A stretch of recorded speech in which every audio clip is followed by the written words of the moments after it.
Alien Covenant est un film que j'apprécie vraiment. Je sais que beaucoup d'entre vous détestent les préquels et vont vouloir tout justifier en commentaire pour montrer à quel point ils sont mauvais, mais je m'en tape. J'aime ces films, ils me parlent et je prends plaisir à les revoir chaque année. Tiens par exemple, je l'ai même vu 3 fois au cinéma et j'ai même encore les billets dans la boîte. Et à ce jour, je rigole pas, mais j'ai plus de 60 visionnages cumulés depuis 2017. Enfin, à peu près, j'ai perdu le compte. Mais cette anecdote est réelle. Sorti en 2017 et réalisé par Ridley Scott, faisant suite à Prometheus avec une histoire qui se déroule 10 ans après celui-ci, continue d'explorer la thématique de l'origine du xénomorphe, du pathogène et de l'intelligence artificielle à travers David. Une de mes premières frustrations par rapport au film est qu'il a laissé de côté ce qu'avait commencé à mettre en place Prometheus avec son développement de sa thématique principale, à savoir d'où viennent les humains. Et ok, je vais vous avouer que même en tant que grand défenseur des préquels, quand je suis sorti de ma première séance au cinéma en 2017, je suis sorti avec un certain goût d'amertume et un peu de je n'en ai pas eu assez. Surtout que le film commence son introduction directement avec une séquence entre David et Weyland en train de philosopher sur la question. Un échange que je trouve d'ailleurs particulièrement intéressant et bien écrit, questionnant sur le principe de création, de la place du créateur et de son pouvoir. Ce n'est pas parce qu'on peut créer que ça fait de nous une espèce toute puissante. Et donc le film va s'orienter tout le long dans cette thématique-là. Et à part justement 2-3 mots évoqués par Weyland sur le questionnement de leur propre origine, on n'aura pas plus que ça à développer concrètement sur ce propos dans cette suite. Après, en réalité, on a déjà eu une grande partie de toutes les réponses dans Prometheus. Mais là, j'y reviendrai quand je parlerai de celui-ci à son tour. Mais donc, on va commencer par évoquer certains des points positifs dont normalement tout le monde devrait être d'accord. Sinon, c'est que vous êtes des personnes remplies de haine et que vous ne savez pas faire la différence entre le travail du scénariste et du technicien. Le rythme est parfaitement maîtrisé, tout est bien dosé entre séquences d'exposition, d'exploration, de tension qui monte et d'action. Il n'y a pas un moment où je me suis vraiment ennuyé. Les enjeux concernant l'équipage du Covenant qui prend encore plus conscience que l'espace est dangereux et qu'on peut y mourir à n'importe quel moment dans un sommeil sont rapidement posés. On comprend leur inquiétude et leur envie de saisir la chance qui se présente à eux pour atterrir sur une planète bien plus proche que ce qui était initialement prévu avec Aurelia 6. Pour moi, ça marche de ce côté-là. Tout s'enchaîne bien, et comme je l'ai dit, le rythme nous entraîne parfaitement dans sa descente aux enfers jusqu'à la moitié du film. Les plans sont parfaitement cadrés, il n'y a pas une seule image mal composée. Le tout baigné sous une magnifique photographie qui offre un contraste du plus bel effet entre le bleu et les variantes jaune-orange. J'aurais cependant quelque chose à redire par rapport aux couleurs, mais plus du côté de l'étalonnage. Dans toute la séquence d'exploration, où tout est un peu trop terne, trop gris et fade. Ici, c'est justifié par le fait qu'il n'y a justement plus d'espèces animales vivantes. Et j'aurais aimé un peu plus de saturation. Ça va avec l'ambiance, mais dans une époque où une grande majorité des films s'amusent à désaturer leurs couleurs pour se donner un style, ça aurait été une occasion de se démarquer, surtout que le reste du film va justement nous donner de belles couleurs avec le bleu et le jaune. Je sais pas où placer ça aussi, mais ce plan-là, quand Walter charge les cartes dans la table de contrôle, je le trouve trop beau. C'est hyper clean, la surface de la table est parfaite, il n'y a pas une seule poussière ou marque de doigt. Évidemment, on en vient au néomorphe, qui est probablement un des meilleurs ajouts de toute la saga. Ils sont tout simplement terrifiants. On suit en temps réel leur évolution. La scène du backbuster est parfaitement maîtrisée. On ressent vraiment la menace de la bestiole avant même qu'elle explose la colonne vertébrale. Et puis toute cette scène d'action dans le champ est hyper immersive. Le monstre est brutal et le sound design est parfait. Jusqu'à la fusée éclairante lancée par David qui, pour moi, est un des sons les plus satisfaisants que j'ai eu à écouter dans un cinéma. Il y a un travail du son dans ce film que je trouve vraiment très réussi. Jusqu'à bruiter carrément les doigts qui se posent sur la flûte dans cette scène. Franchement, ça m'emporte. C'est mon ASMR.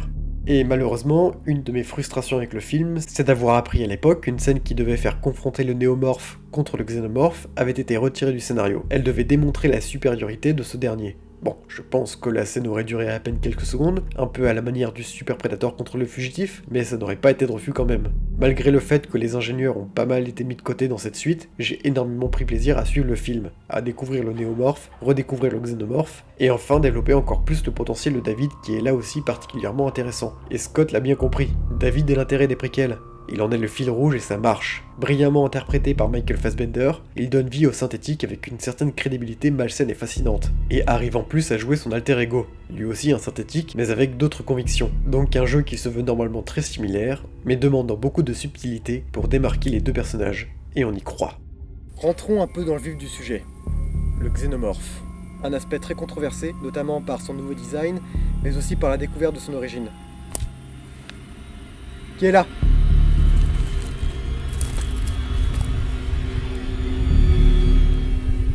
Je m'appelle Lucas, Non, non Lucas, non, non, on avait dit non. Non, tu dois plus apparaître dans cette chronologie. Oh. Le film nous dévoile que David est le créateur du xénomorphe, qu'il a passé 10 ans sur Planète 4, seul, en expérimentant les effets du pathogène pour créer à son tour la forme de vie parfaite à ses yeux, celle qui lui permettra de l'élever au rang de créateur, d'un dieu, en prenant la place des ingénieurs. Le problème, c'est que le film nous fait comprendre assez directement que David est le véritable créateur de la bête. Chose qui n'est pas tout à fait le cas si on suit la novélisation. David a simplement recréé le xéno et s'en est nommé lui-même le créateur. Personnellement, c'est quelque chose que j'aime beaucoup, que le xénomorphe soit une création artificielle. Ça lui donne un but précis, ainsi qu'une dangerosité hors norme et surnaturelle. On comprend que cet organisme est contre nature. Je trouve que ça lui donne une aura très distinguée et à part. Mais c'est là qu'on commence à rentrer dans les problèmes qui font beaucoup de mal aux préquels. C'est qu'ils ont besoin de contenu extérieur pour les comprendre convenablement. Et ça, c'est pas normal. Une œuvre est censée se suffire à elle-même pour garantir sa propre narration. L'autre problème auquel font face les préquels, qui est d'ailleurs particulièrement accentué dans ces deux films par rapport à la norme, ce sont les scènes coupées. Pour Prometheus, il y a une justification plus ou moins tenable. C'est que Scott trouvait que beaucoup de séquences sont dévoilées trop et pouvaient perdre le spectateur. Je reviendrai dessus quand j'aborderai le film. Mais concernant les scènes coupées de Covenant, la majorité du temps, c'est à cause du rythme. On peut retrouver énormément de scènes coupées sur internet, notamment celles où on voit Shaw réparer David, ou celles de l'équipage du Covenant fêter ensemble le départ de leur voyage. Cette deuxième est plus qu'intéressante et permet de développer énormément les personnages et leurs relations. D'ailleurs, encore une preuve que Scott, de son grand âge, maîtrise parfaitement l'art du découpage technique et de la mise en scène entre les relations des personnages. Vraiment, on comprend tout de leurs relations ici, mais essayez de la remettre en contexte. Essayez de remettre la scène dans le film. Elle se situerait au tout début, juste après l'intro et avant le titre. Elle casserait énormément le rythme de l'introduction. Et c'est ça pour pratiquement toutes les scènes qui ont été coupées. Sauf qu'il y en a une en particulière, qui je pense aurait mérité de rester dans le montage final. Celle qui se passe entre le moment où Oram tue le néomorphe et lorsqu'il arrive à la salle des ovomorphes avec David. La scène coupée montre que l'androïde jette une sorte de poudre tranquillisante sur Oram, un genre de drogue, ce qui justifie par la suite pourquoi il ne tient pas vraiment sa garde quand il touche l'œuf et se met bien en face de la chose quand il s'ouvre en faisant confiance à David. Ça justifierait énormément sa réaction incohérente à ce moment-là. Mais par contre, et là je vais un peu défendre Covenant sur ce point, mais il faut arrêter d'être de mauvaise foi. Pourquoi vous n'allez pas critiquer le premier film de 1979 pour exactement le même problème avec Kane ? Sachant que pour lui, il n'y a aucune scène coupée pour justifier un minimum le fait qu'il s'approche autant de l'œuf comme ça, et en plus... Il s'apprêtait à foutre sa main dedans. Je veux bien qu'en tant que grand défenseur des préquels, ils peuvent accepter d'avoir des défauts, mais au bout d'un moment, soyez un minimum intelligent. Il y a le même problème dans le premier film de 79. Et en pire. Alors pourquoi personne n'a rien dit ici ? Alors oui, on peut dire que la différence c'est que Kane se sent plus en sécurité parce qu'il a une combinaison et un casque, mais même avec ça, ne connaissant pas cet organisme, personnellement je n'y mettrais ma main pour rien au monde. J'aurais peur qu'un truc arrive et dépressurise ma combinaison. Mais Covenant souffre également de certains autres problèmes, comme celui de la subtilité. Je peux citer la scène du screamer du néomorphe, même si elle fait son petit effet, c'est quand même assez grotesque. On a aussi et surtout le plan du couteau qui suggère que David va l'attraper pour tuer Walter et s'en sortir.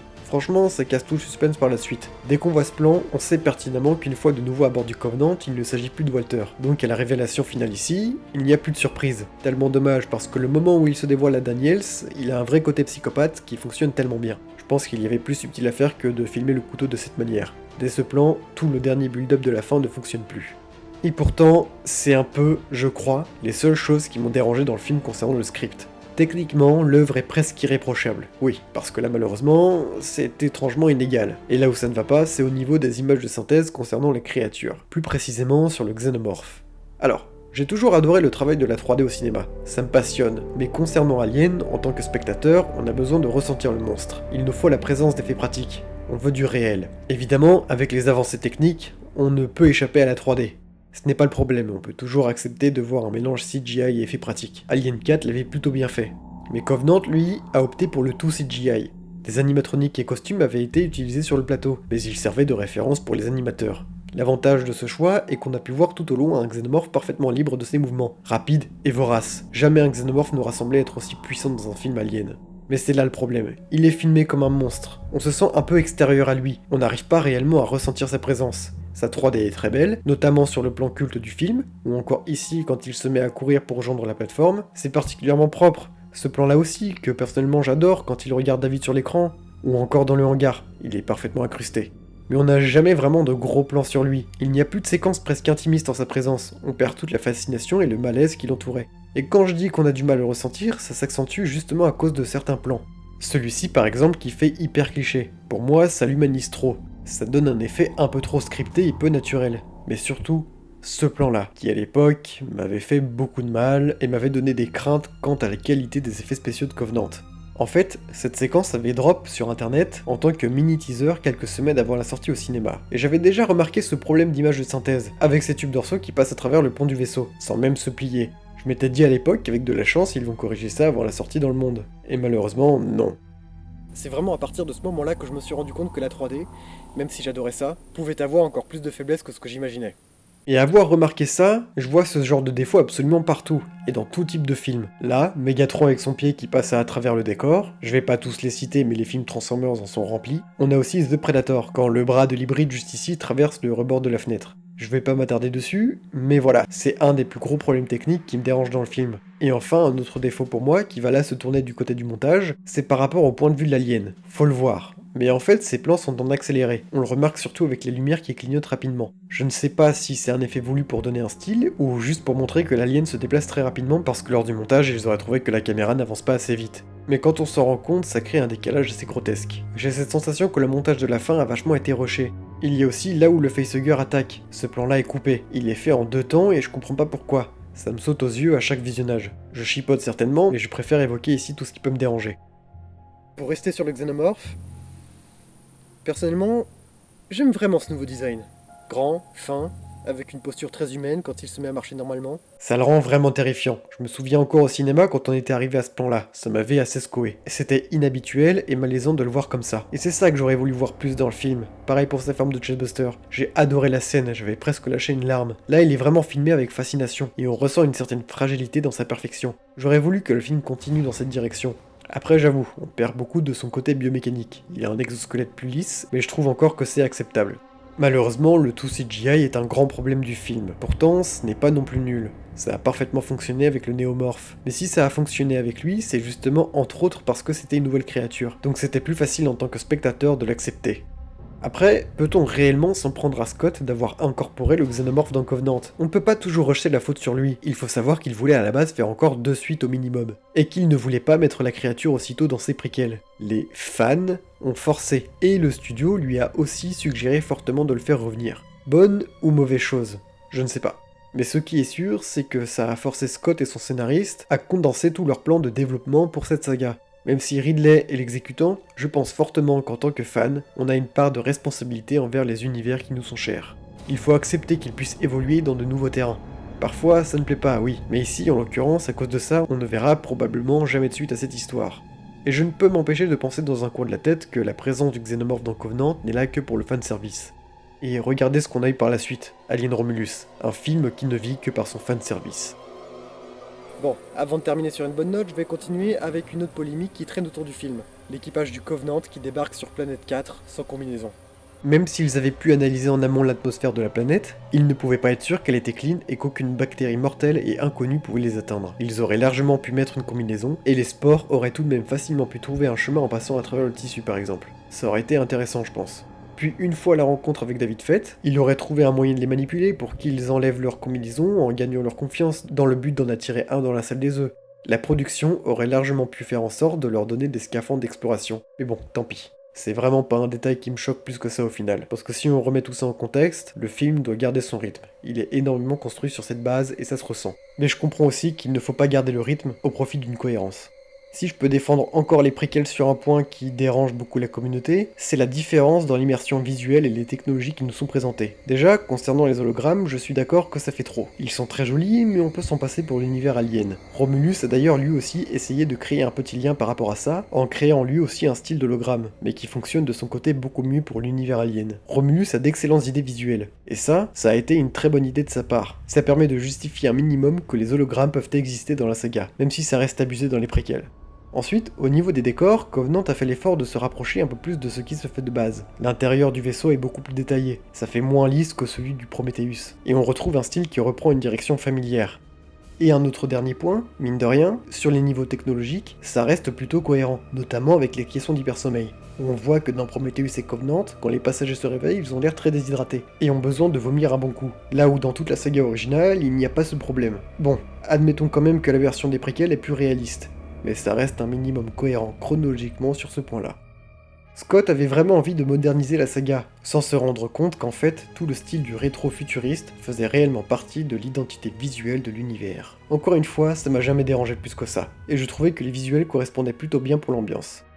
Et ils se sont vraiment amusés avec l'équipe costume pour créer de véritables équipements qui pourraient exister dans notre réalité. Genre, dans leur tenue d'exploration, ils ont fait en sorte de l'optimiser en y mettant des petits panneaux solaires pour auto-alimenter leurs équipements. Là, c'est pas fonctionnel, mais je trouve l'idée trop cool, et je pense que ça pourrait exister un jour. C'est vrai que j'ai pas parlé aussi des décors, mais là aussi de ce côté c'est hyper impressionnant. Près de 70% des environnements ont été construits, puis complétés avec les images de synthèse. Il y a un travail de dingue, et je trouve que ça rajoute encore plus de valeur au film. Les acteurs disaient même que ça les avait énormément aidés à jouer leurs personnages. Ils découvraient pratiquement chaque décor qui se passait sur la planète le jour du tournage, donc ça aidait énormément à être plus crédibles dans leur interprétation. On n'en parle pas assez, mais les décors de Covenant sont sublimes. Mais bref, j'aime ce film parce qu'il me parle, j'aime ses sujets, j'aime ses musiques. On m'avait même offert la BO du vinyle à mon anniversaire. Et ouais, c'est bien celle-là que vous voyez dans le générique.